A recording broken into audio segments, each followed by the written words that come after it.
Gilded Ones by Namina Forna.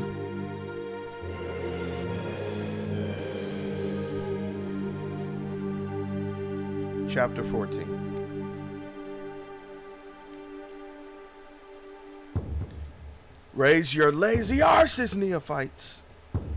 I don't need this aggressively shouted reminder. 2.5 weeks in, the schedule is second nature to me now. So I'm already washed and dressed by the time Geneva comes to greet us in the courtyard. The recruits are waiting there, the leather armor on their bodies gleaming under the flickering light of the torches. I blink, startled by the sight. We haven't seen the recruits since the day we were matched in Jura Hall. Heard them training, of course, their voices carrying over the wall, but even on lunar days, when we all have a full afternoon to ourselves, we haven't crossed paths. Not that I expected it. Unlike us, they're free to go into the city that day, free to mix with the people beyond the Warthu Bearer's walls, as are the assistants and matrons. The only people who never leave the Warthu Bearer are the Alaki. Not that we're allowed to roam inside the training grounds either. I've confirmed this trying to enter the Hall of Records the last 2 lunar days. Assistants and matrons constantly guard the corridors, ready to greet any Alaki who strays off the beaten path with the barbed end of their rungu. Those horrible, wetted clubs that they're so fond of carrying. Just as Geneva said, neophytes are not allowed in the restricted areas until our first 3 weeks end. Thankfully, they're almost over. In 3 days exactly, I'll enter the Hall of Records. Then I'll read from the heraldry shadows and answer questions that have been plaguing me since I've entered this training ground. I can almost imagine it now. Seeing my mother's name there, reading about her life, her deeds, learning about her abilities, about mine as well.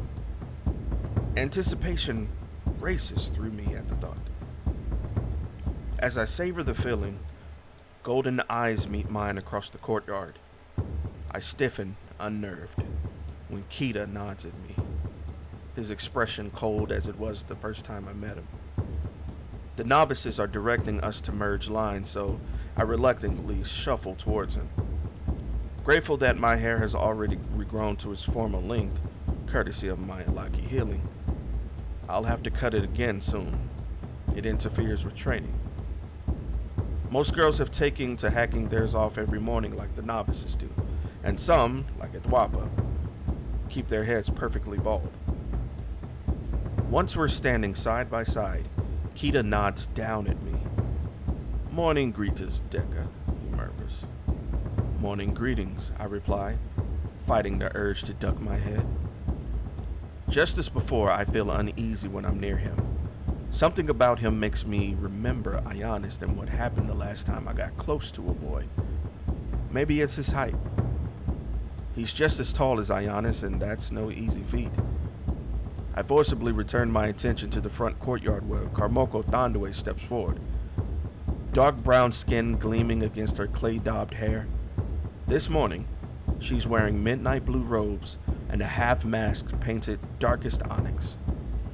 All the other Karmokos behind her and Captain Kaleki wear similar masks, as they always do whenever men are about.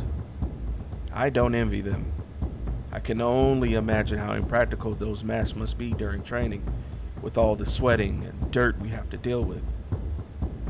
In the past 2.5 weeks, Karmoko Thandwe announces, you have learned the basics of speed, strength, weaponry, and combat. Today you will begin training in pairs, starting with your daily run. Remember, you are partnered from now on, and you must account for each other's strengths and weaknesses. Understood? Yes, Karmoko, I shout along with the other girls. She nods at Ghazal, who steps forward, her Urini, a slim blonde northern boy just beside her. Let's go, neophytes, move your arses, she commands, setting off with a quick jog. I follow her, easily keeping pace. Over the past 2 weeks, the run has become my favorite part of the day. I can already notice the air slowing around me as I move faster up the hill. Muscles loosening, sensing, coming alive. I'm slipping into combat state much more easily than when I first arrived. I turn to glance at Britta, about to chat with her as always, but she isn't there, and neither are the other girls now that I'm looking. They're all at the bottom of the hill, shuffling at least 5 steps after the recruits. Even though their muscles must be spasming and twitching from the effort of running so slowly, they're doing exactly what they would have done back in their home villages, holding themselves back so they don't show up any potential husbands. But the Warthu isn't a home village, and there are much greater dangers here than upsetting a few boys. The memory of the corpses in the Erfurt snow flashes across my mind, and I dig my nails into my skin. I dart over the Britta and the others, not caring when the recruits stop and watch, astounded by my speed. You can't slow down for them, I say. You have to make them keep up with you. Deka, Britta whispers. She glances at the gawking recruits, embarrassed. You can't let them see you like that. In the combat stat and such, it'll frighten them. The other girls around her nod in agreement. She's right, Katya says. Frighten them? I can't believe what I'm hearing. Do you think we're here, learning all these new things, endangering ourselves just for the sport of it? There are death shrieks outside these walls, and they will kill us if we don't learn how to fight them. We will die out there. Memories bombard my mind, sudden and violent. The gold, the blood. I gag, nearly tasting it dripping into my mouth the way it used to. Have you ever died, Katya? I ask. She blinks. Well, no. It's agony greater than you've ever felt. And if it's not your true death, you wake up dreading that it'll happen again. Then after it happens multiple times, you begin wishing for a true death. A final death. Just so you never have to... I break off, shaken from the force of my emotions. Tears are blurring my eyes and a few drop before I can stop them. I have to take a breath to calm myself, so I can look back at my friends and the other neophytes now gathering behind them, their eyes wide with horror. The majority of them haven't faced death yet. They came from towns and villages near the capital and were taken to Jor Hall immediately after their rituals. Whenever we have discussions about how we came to Warthu, they always say that the transporters were already waiting in the temples. They never experienced the icy coldness of a sword as it slices through their flesh. Never had to endure those long and terrifying moments before merciful oblivion.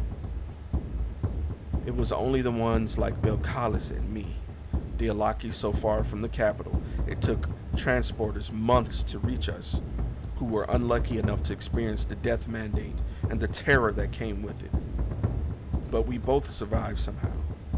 Unlike all the girls who didn't make it past their first 2 or 3 deaths, we both lived. And we have to honor that. I breathe back the memories as I turn to the other girls. Our whole lives we've been taught to make ourselves smaller, weaker than men. That's what the infinite wisdoms teach. That being a girl means perpetual submission. That's how I take it back in Erfurt. Me always accepting everything because I thought it was Oyomo's will. Was it Oyomo's will, the village turning its back on me?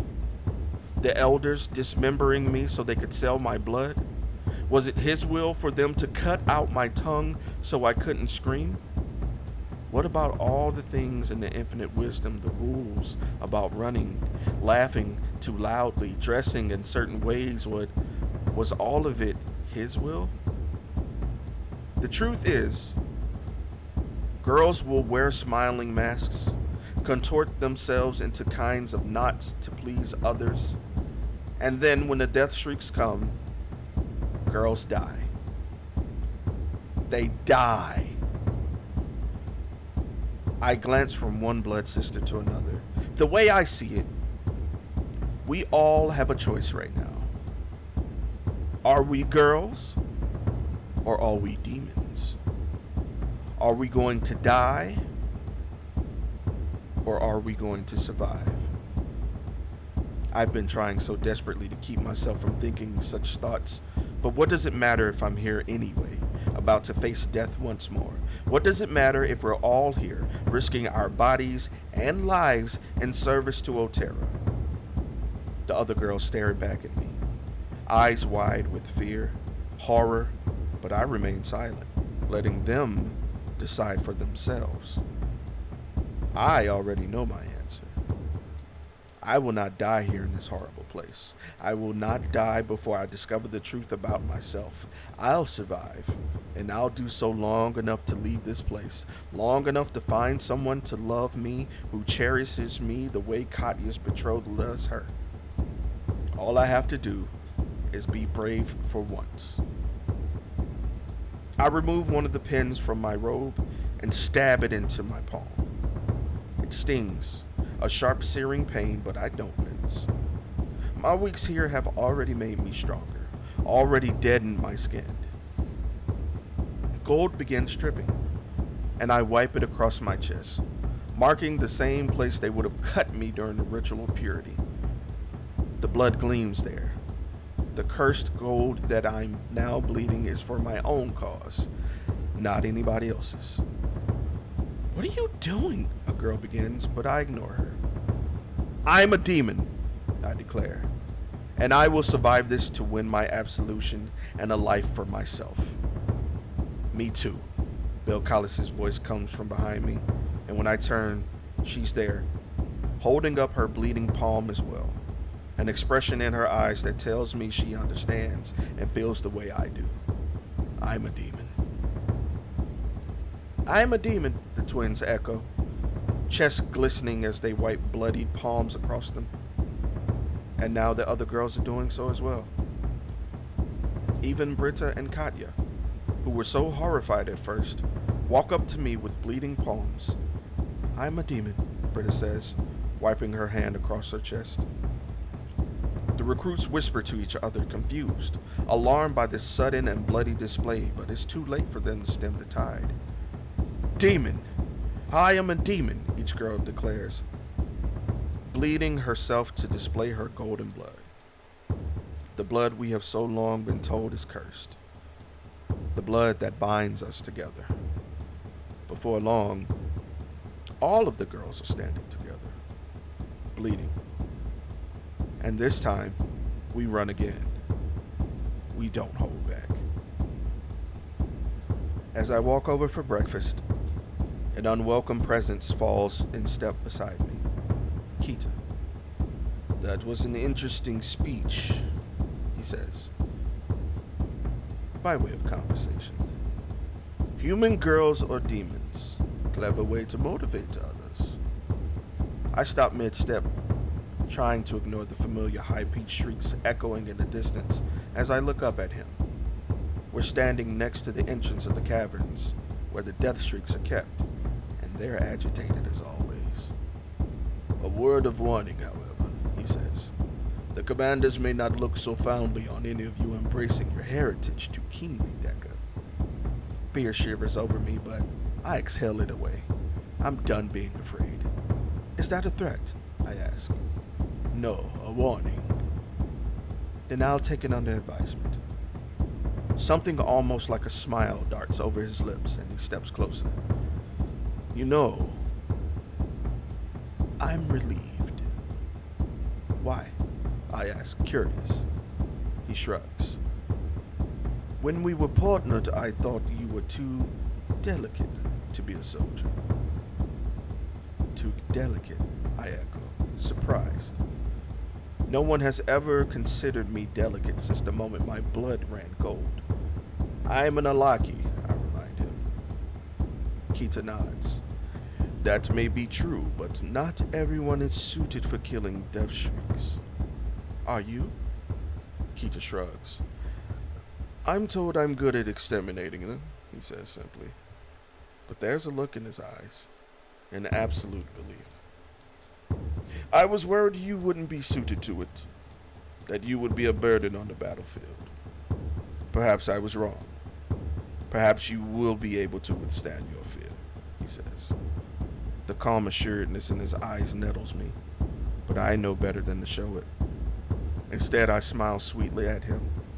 You know, I'm relieved too. Why is that? I was afraid you were too pretty to get your hands dirty.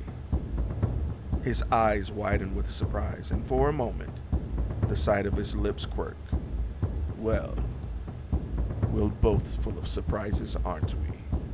He says as he walks away. And that's chapter 14. Man, it looks like these girls are rallying into warriors. I can't wait to see what chapter 15 holds. Make sure you like, subscribe, and share. And I'll see you next time for the Gilded Ones.